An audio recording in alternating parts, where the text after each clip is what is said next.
Good morning সবাইকে। হিচাকের একটি নতুন ব্লকে সবাইকে স্বাগত জানাচ্ছি। এখন আমরা আছি বুদ্ধগয়া। কালকে রাত্রিবেলায় আমরা এই হোটেলটাতে ছিলাম। আর মোটামুটি একটু পুরোনো টাইপের ভেতরটা, কিন্তু ঠিকঠাক আছে একদম, মানে রেটটাও একদম রিজনেবল কোয়ালিটি অনুসারে। আর এর ঠিক সামনেই এই গলি দিয়ে গিয়ে এই যে সামনে যে গাছটা দেখা যাচ্ছে সোজা, সেটা পেছনেই হলো সেই মন্দির, মানে বোধি কমপ্লেক্সের গেট। সেখান দিয়েই তো গতদিন গিয়েছিলাম, আর আজকে আমরা এখান থেকে বেরিয়ে যাচ্ছি। কাবেরী সামনে আছে, ও চা টা খেয়ে নিচ্ছে। ওকে নিয়ে তারপর ওদিক দিয়ে একবারে বেরিয়ে যাব। ঠিক আছে, আসি তো।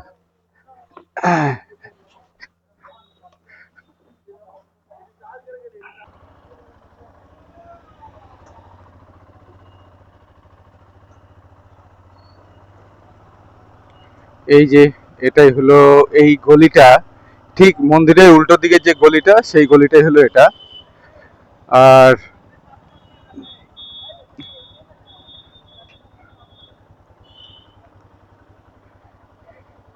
এখানে এই যে কাবেরী আছে, আর এই যে এটাই হলো মন্দির কমপ্লেক্সের গেট।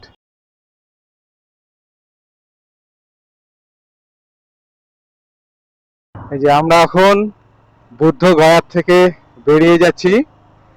এই বুদ্ধগয়ার মার্কেট কমপ্লেক্স, এর ডান দিকে পার্ক, বুদ্ধগয়া পার্ক। এই যে বুদ্ধগয়া পার্ক। আর এই যে সোজা যে রাস্তাটা গেল, এই মোড়ের মধ্যেই আছে এই যে সামনের যে গেটটা আছে, এই যে এটা, ঠিক আছে, মহাবোধি কমপ্লেক্স। এখানে এরকম অনেক টেম্পল আছে বা বিহার আছে, এই যে এরকম অনেক আছে এখানে। হ্যাঁ, এগুলো এক একটা দেশ বা এক একটা সংস্থা এগুলো তৈরি করেছে এখানে। তা আমরা সেই জায়গাগুলোনে আর গেলাম না। আমরা মূল যে কমপ্লেক্সটা আছে সেটা, মানে সেই বোধিবৃক্ষের যে জায়গাটা আছে, সেই জায়গাটা দেখে আমরা এখান থেকে বেরিয়ে যাচ্ছি। এবার ওখানে যাওয়ার যে অভিজ্ঞতাটা হলো সেটা এখন আমি একটু বলবো। গতকাল রাত্রে, মানে সন্ধ্যা বিকেল বেলায় আমরা এখানে এসে পৌঁছই। তারপরে একটু ফ্রেশ হয়ে আমরা সন্ধ্যার সময় এখান থেকে সন্ধ্যার দিকে সেই কমপ্লেক্সে ঢুকি। কমপ্লেক্সে ঢোকার মুখেই মোবাইল রাখতে হবে এবং মোবাইল ক্যামেরা সমস্ত কিছু জমা দিতে হবে। তা সেটা ফ্রি অফ কস্ট। কিন্তু যখন সেগুলো আবার নিতে আসি, তখন যে ছিল সে আবার বলছে যে খুশি মনে যদি কিছু দেন। তার মানে এখানে একটু গন্ডগোল আছে। সেটা হলো এখানকার যে যারা অথরিটি এবং এই যে যারা কাউন্টারে বসে, তাদের মধ্যে একটু সমস্যা আছে। মানে সমস্যা আছে মানে এরা অনৈতিকভাবে সেই টাকাটা কালেকশন করে, অথচ কমিটি এদেরকে সম্পূর্ণ ফ্রি অফ কস্টে বসতে বলে। এই গেল। এবার তারপরে সিকিউরিটি চেক হয়। ও তবে ক্যামেরা নেবার জন্য ওরা বলছিল যে 100 টাকা করে টোকেন কাটতে হবে। তা আমি আর সেই রাত্রিবেলায় কোনো রকম টোকেন নেইনি, কারণ রাত হয়ে গেছিল। তার ফলে কোনো ছবি বা কোনো কিছুই বিশেষভাবে আসবে না।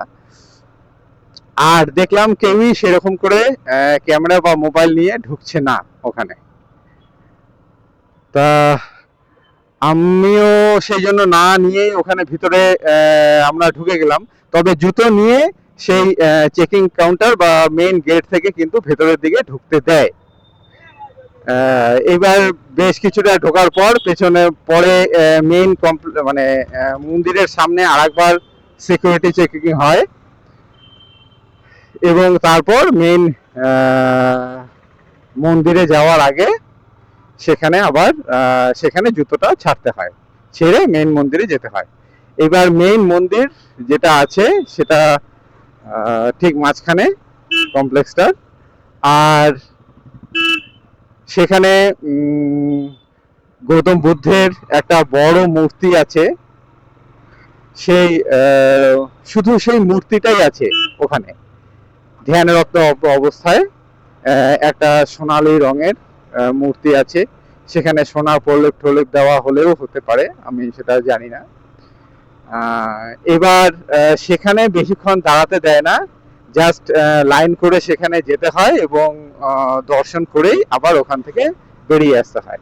এই মন্দিরটা প্রথম সম্রাট অশোক বানিয়েছিল, কিন্তু পরবর্তীকালে সেটা আবার নষ্ট হয়ে যায়, এবং পরবর্তী এই এখনকার যেটা মন্দির সেটা খ্রিস্টাব্দ এই 5 মানে তারপরে মানে সময়কার এটা। এবার সেখান থেকে বেরিয়ে ওই মন্দিরটার যেখানে বুদ্ধ বসে আছেন ঠিক তার পেছনে, মানে মন্দিরটা থেকে বের হয়ে আবার ডান দিকে বা বাঁ দিকে দিয়ে ঘুরে গোল করে ঘুরে পেছন দিকে যেতে হবে। এবার পেছন দিকে গিয়ে সেখানে রয়েছে সেই বোধি বৃক্ষ। এটা 3rd জেনারেশনের বোধি বৃক্ষ, কারণ এখানকার যে বোধি বৃক্ষটা সেটা নষ্ট হয়ে গেছিল, কেটে ফেলা হয়েছিল বা মরে গেছিল। পরবর্তীকালে শ্রীলঙ্কা থেকে, মানে সেই গৌতম বুদ্ধেরই ছেলে, সে একটা বোধিবৃক্ষ নিয়ে গিয়ে শ্রীলঙ্কাতে দিয়েছিল, মানে গেড়েছিল। আর পরবর্তীকালে ইংরেজ এটা ডিভোটি মানে ভক্ত এবং আর্কিওলজিস্ট, হ্যাঁ, ক্যানিং সম্ভবত, ক্যানিংহাম, তিনি ওই বুদ্ধ থেকে দুটো, এই যে এটাই হলো সরজু নদী বা নিরঞ্জনা নদী, না সরজু তো নয়, এটা হলো ফল্গু নদী। এই যে ফল্গুর ধারা বলা হয়, যে এই ফল্গু নদী এবং অথবা এটাকে নিরঞ্জনা নদীও বলা হয়। এই সেই নদী, আমরা এই যে এখন যে গয়া যাচ্ছি এই নদীটার পাশ দিয়ে এখন যাব। হ্যাঁ, তা সেই শ্রীলঙ্কায় যে গাছটা ছিল বোধিবৃক্ষের যে বংশধর, সেখানকার থেকে উনি দুটো গাছ নিয়ে আসে বা ডাল নিয়ে আসে। তার মধ্যে থেকে একটাকে দেওয়া হয় সারনাথে এবং একটাকে দেওয়া হয় বুদ্ধগয়াতে। তা এই দুই জায়গায় এখন সেই গাছটাই বা সেই জেনারেশনটাই আছে, এবং এখানে বলা হয় এটা থেকে 3rd জেনারেশন, সম্ভবত 3rd জেনারেশনের গাছ। এবার সেই গাছটার খুব বড় নয়, যেরকম পিপল ট্রি হয় অত বড় গাছ এটা নয়, কিন্তু সেই গাছটার ডালপালা হয়ে সুন্দর হয়ে সেটা উঠে গেছে। যেমন এই যে এই গাছটা যে আছে এর থেকে কিছুটা বড়, এর যেমন ডালপালাগুলো এখনো ছড়ায়নি, কিন্তু ওর ডালপালাগুলো অনেকটা ছড়িয়ে গেছে। তা সেই বৃক্ষটার চারদিকটা সুন্দর করে বাঁধিয়ে দেওয়া আছে, সে তাকে স্পর্শ করতে দেওয়া হয় না, যে তার ভেতরে ফুল টুল দিয়ে সবসময় সাজিয়ে এবং মানে যত্ন করে রাখা হয়। আর তার চারপাশের যে দেওয়াল আছে তার মধ্য দিয়েই দেখতে হয়, এবং সেখানেই ভক্তরা স্পর্শ করে, সেখানেই ফুল দেয় বা ধূপবাতি জ্বালায়, এগুলো করে। এবং এই বৃক্ষের চারিদিকে, মানে একদিকে তো মন্দির গেল, মানে এই বৃক্ষটার সাথে একদম লাগানো সেই মন্দিরটা, সেই মন্দিরের মানে গাছ এবং মন্দির, মানে মন্দিরের দিকেই সম্ভবত গৌতম বুদ্ধ মুখ করে বসেছিলেন, এবং সেখানেই একটা আসনও রাখা আছে, মানে সেই গাছ এবং মন্দির তার মাঝখানে একটা আবার আসনও রাখা আছে। তাতে মনে করা হয় যে সেই জায়গাটিতেই তিনি বসে ধ্যান করেছিলেন। এইবার সেই যে গাছের চত্বরটা, সেই গাছের চত্বরের চারিদিকে পৃথিবীর বিভিন্ন দেশ থেকে আসা বৌদ্ধ সন্ন্যাসীরা তারা মেডিটেশন বা ধ্যান বা প্রার্থনা এগুলো করেন। এখানে তারা পর পর এখানে বসে যান, বসে গিয়ে এখানে সেই ধ্যান করেন। আর এই মন্দির চত্বরের মধ্যে ছোট ছোট অনেক বিহার বা স্তূপা আছে, এবং বলা হয় যে গৌতম বুদ্ধ তার বোধিজ্ঞান লাভের পর 7 সপ্তাহ এই মন্দির চত্বরেই ছিলেন। প্রথম সপ্তাহ সেই গাছের নিচে বসেছিলেন, দ্বিতীয় সপ্তাহ গাছের দিকে তাকিয়েছিলেন, তৃতীয় সপ্তাহ তিনি ওই যে ওখানকারই একটা জায়গা যেখানে অপলক ভাবে তাকিয়েছিলেন। মানে এরকম করে 7 সপ্তাহে 7টা নিয়ম, মানে 7 জায়গায় 7 ভাবে উনি ছিলেন। তার মধ্যে থেকে একটা যেমন অপলক নয়নে তাকিয়ে থাকা, তা আবার একটা হলো সেই 14 কদম এগিয়ে আবার 14 কদম পিছানো। এরকম কতগুলান পদ্ধতি বা রীতি তিনি ওখানে অবলম্বন করেন। আর এই গোটা মন্দির কমপ্লেক্সটা 3টা ধাপে বিভক্ত, মানে 3টা তালার মতো বলা যায়। মানে সবার নিচের স্তরে হলো মন্দিরটা, তার উপরের স্তর এবং তার উপরের স্তর, বাকি মানে এই দুটো স্তরই হলো রাস্তা, মানে মন্দিরটাকে পরিক্রমা করার জন্য। তা এই হলো মন্দিরের ভেতরটা। এখানে প্রচন্ড একটা মানে শান্ত ভাব বিরাজ করে মন্দিরের ভেতরে। আর এই ভেতরে ঢুকলে স্বাভাবিকভাবেই যে ক্যামেরা ছবি তোলা বা এই সমস্ত জিনিসগুলো কারোর মধ্যেই সেরকম দেখা গেল না, যেহেতু ওগুলা নিয়ে ঢোকা ওখানে নিষিদ্ধ। সেই জন্য ভেতরের পরিবেশটা খুবই সুন্দর, আর সেটা দেখে কালকে আমরা বেরিয়ে আসি। আর আজকে আমরা এখান থেকে যাচ্ছি গয়া, মানে আমরা এখন ছিলাম বুদ্ধগয়া, এখন আমরা যাচ্ছি গয়াতে। সেই গয়ার ওখানে গিয়ে 2-1টা জায়গা আমরা একটু দেখব, দেখে আবার আজকেই আমরা ওখান থেকে বেরিয়ে যাব। বেরিয়ে আবার কোথায় যাব সেটা আবার পরে বলছি। আর এই রাস্তাটা একে তো শর্টকাট, এদিক দিয়ে গয়া 12 কিলোমিটারের মতো, আর এটা হলো সেই ফল্গু নদীর ধার দিয়ে। তবে সময়টা একটু বেশি লাগবে, এর থেকে অন্য রাস্তাগুলো দিয়ে গেলে সময়টা কম লাগতো, মানে ডিস্টেন্সটা বেশি হওয়া সত্ত্বেও একই সময় যাওয়া যেত। কিন্তু আমি ইচ্ছে করে এই রাস্তাটা চুজ করলাম, কারণ পাশ দিয়ে এই নদীটা বয়ে যাচ্ছে, এটার একটা আলাদা ফিল আছে। আর আরেকটা যেটা ব্যাপার সেটা হলো যে এই গৌতম বুদ্ধ যার হাতের পায়েস খেয়ে, মানে সুজাতার হাতের মানে রান্না করা পায়েস বা পরমান্ন খেয়ে তিনি যখন মানে ধ্যানে বসেন, সেই সুজাতা যে একটা স্তূপা, সেটাও কিন্তু এই রাস্তাতেই আছে। সেটা এখান থেকে এই ফল্গু নদীটা পার হয়ে ও পাশে গিয়ে অল্প কিছু দূর গেলেই এই সুজাতা স্তূপা পাওয়া যাবে। সেখানে শুধু ওই স্তূপাটাই আছে। এবার এই ঘটনাটা, তার পায়েস দানের একটা মূর্তি সেখানে আছে। এই যে এখান থেকে আমরা মেইন রোডে উঠলাম, এখানে এসে আমাদের ইউ টার্ন নিতে হবে।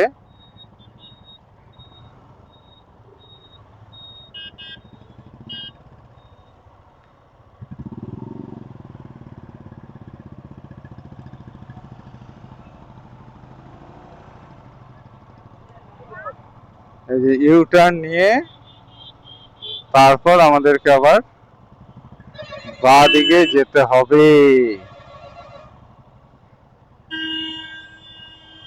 এই কারণগুলোর জন্যই এখানে এত মানে টাইম নেয়। এই রাস্তা দিয়ে আবার আমাদেরকে সোজা যেতে হবে।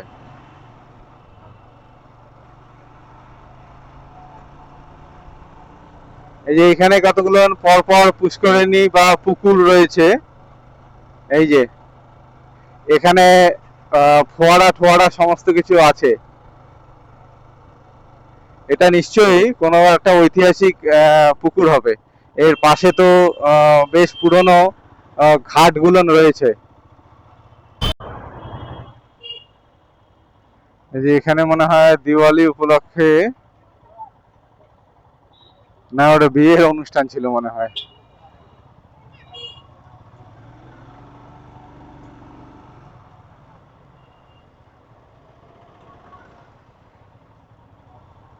এই রাস্তাটা এই দিনের বেলায় প্রচন্ড ভিড়।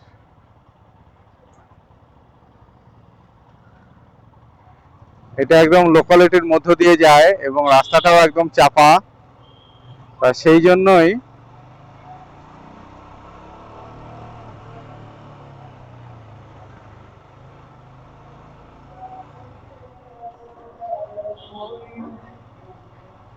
এগুলো মনে হয় কোনো ধর্মীয় অনুষ্ঠানই হবে, কারণ বিভিন্ন জায়গায় দেখি মোড়ে মোড়ে এরকম প্যান্ডেল। কোনো পুজো টুজোই মনে হয় হয়ে গেল এখানে। আমরা গয়া প্রায় পৌঁছেই গেছি, মানে পৌঁছেই গেছি, এটাকে গয়াই বলে। এখান থেকে আর 1 কিলোমিটার আছে এই রাস্তা দিয়ে। আর এর মধ্যে একটা কালী পুজো হচ্ছে এখন। কাবেরীর ইচ্ছে যে এই মূর্তির সামনে সে মালা দেবে।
মন্দির চত্বরে একজন অসুস্থ হয়ে পড়লেন। এই যে তাকে ধরাধরি করে নিয়ে যাওয়া হচ্ছে। এই যে একজন থাকতে থাকতে অসুস্থ হয়ে পড়লেন, তাকে হাসপাতালে নিয়ে যাওয়া হচ্ছে। এই যে এখন আমরা গয়ার রাস্তায় চলে আসছি। এটা সেই ঘাটের রাস্তা।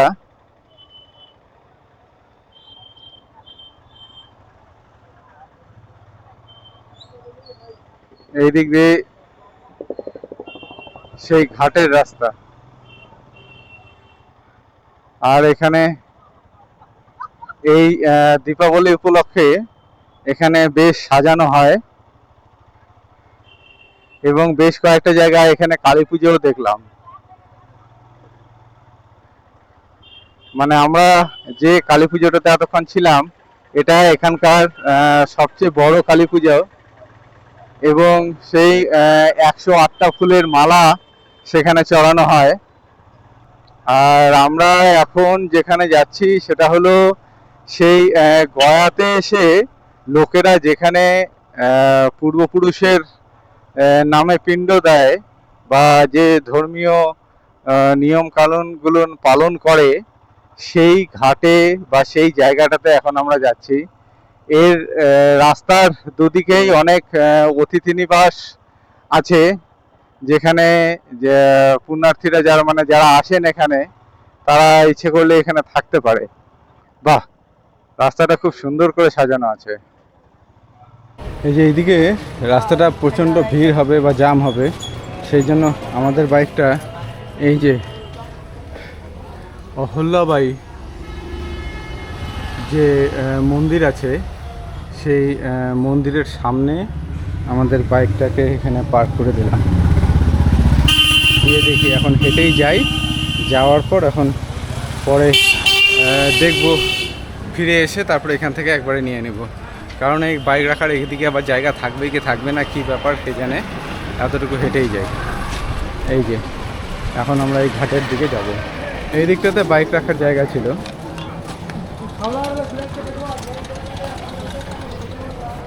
চলো আসুন। এই যে এখন আমরা এই মন্দির চত্বরের এদিকে আসছি, মানে ঘাটের দিকে। আর এর সামনে এই যে চারিদিকে সব পুজোর সামগ্রীর সব দোকান নিয়ে বসে আছে সবাই। আর এই যে এখানে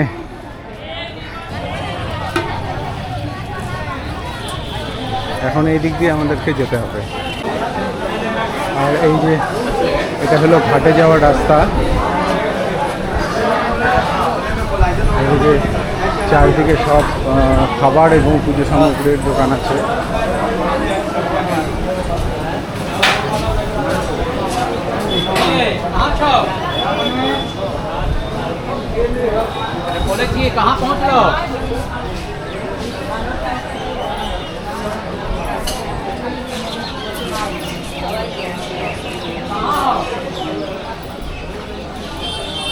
এই যে এদিক দিয়ে ঘাটে যায়।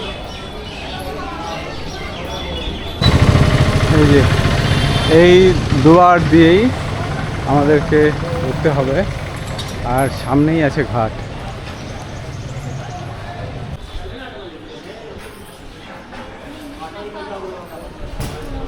জয় বাবা বিষ্ণু।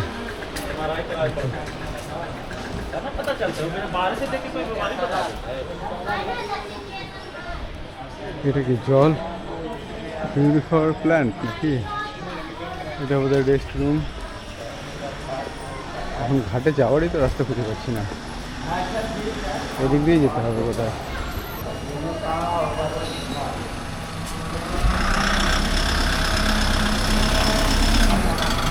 এই যে এই হলো সেই গঙ্গার ঘাট, যেখানে তর্পণ টর্পণ সমস্ত, এইটাই হলো সেই ঘাট।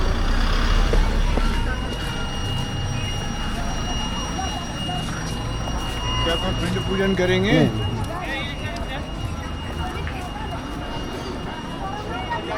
এখন আমরা এই ফল্গু নদীর তীরে গয়া ধামে আছি। এখানেই হিন্দু ধর্মাবলম্বীরা এরা পূর্বপুরুষের নামে পিণ্ডদান করা হয়, আর এটাই বলা হয় গয়ায় পিণ্ডদান। আমরা যে বলি যে গয়ায় পিণ্ডদান করতে গেছে তা বা করা হয়, সেটাই হলো এটাই গয়ার পিণ্ডদান।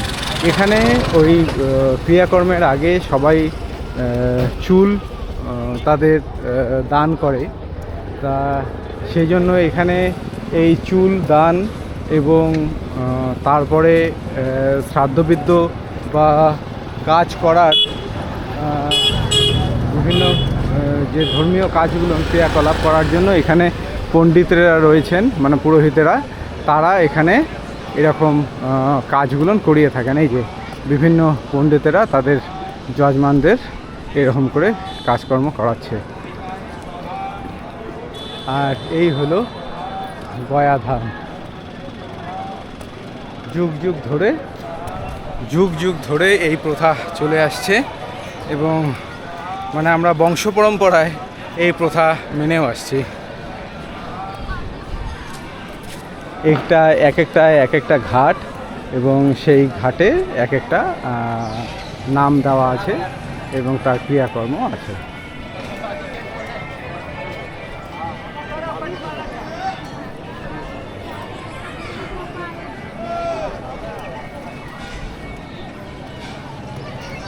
এই যে এইদিকে দেখলেন এক একটা করে ঘাট এবং সেই ঘাটগুলোনে এক একটা নাম এবং সেখানে এই যে দোকানপাট থেকে শুরু করে সমস্ত কিছু আছে। আর এখানে এই যে সবাই স্নান করছে। এদিকে মহিলাদের এবং পুরুষদের স্নান এবং পোশাক পরিবর্তনের বিভিন্ন জায়গা রয়েছে। আর এইটা বড় একটা শেড করে দেওয়া আছে এখানে। এই শেডের নিচে সবাই রেস্ট নেয়, বা এটা হয়তো মন্দিরে ঢোকার আর একটা গেটও হতে পারে। আর এই হলো সেই ফল্গু নদী এবং তার গেট, মানে এবং তার ঘাট। আর এই যে পুরোটা আমি জলের প্ল্যান্ট মনে করেছিলাম, কিন্তু আসলে তা না, এটা হলো শ্মশান। এখানে এগুলো যেগুলো দেখা যাচ্ছে এগুলো সব ইলেকট্রিক চুল্লি। এই যে চারদিকে যেগুলো দেখা যাচ্ছে এগুলো সমস্তটাই হলো ইলেকট্রিক চুল্লি। এটা আমি ভেবেছিলাম যে এটা বোধহয় জলের কোনো প্ল্যান্ট হবে, কিন্তু আসলে তা না, এগুলো হলো সমস্তটা ইলেকট্রিক চুল্লি। এই যে রোড গয়া মিউনিসিপ্যালিটি কর্পোরেশনের তরফ থেকে cremation of the loved ones, মানে এটা হলো সব ইলেকট্রিক চুল্লি। এখানে সমস্ত মৃতদেহদের বা যারা এখানে মারা যান তাদেরকে এখানে পোড়ানো হয়। আমি কোন জিনিসকে কি বলে ফেলেছিলাম। যাই হোক, এইভাবে চলতেই তো আমরা শিখতে পারি সমস্ত কিছু। এখন এখান থেকে বের হয়ে যাচ্ছি। এখন দেখি যদি মন্দির দর্শন হয় তাহলে মন্দির দর্শন করে তারপর আমরা এখান থেকে বেরোব।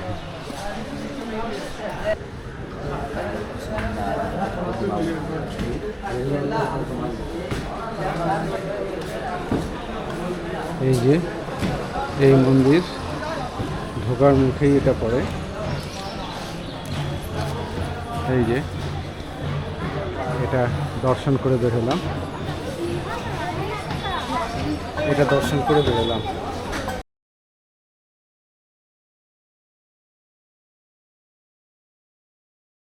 আমরা এই মন্দির দর্শন করে এখন বেরিয়ে আসলাম। মোটামুটি আমাদের গয়া হয়ে গেল। তো আমরা ঘাটটা দর্শন এবং মন্দির দর্শন এই দুটোই মোটামুটি ছিল করে এখন আমরা বেরিয়ে আসলাম। এখন এই যে আমাদের বাইক, এখন বাইক ঘুরিয়ে নিয়ে আমরা এখান থেকে চলে যাব, মানে এখান থেকে বেরিয়ে যাব।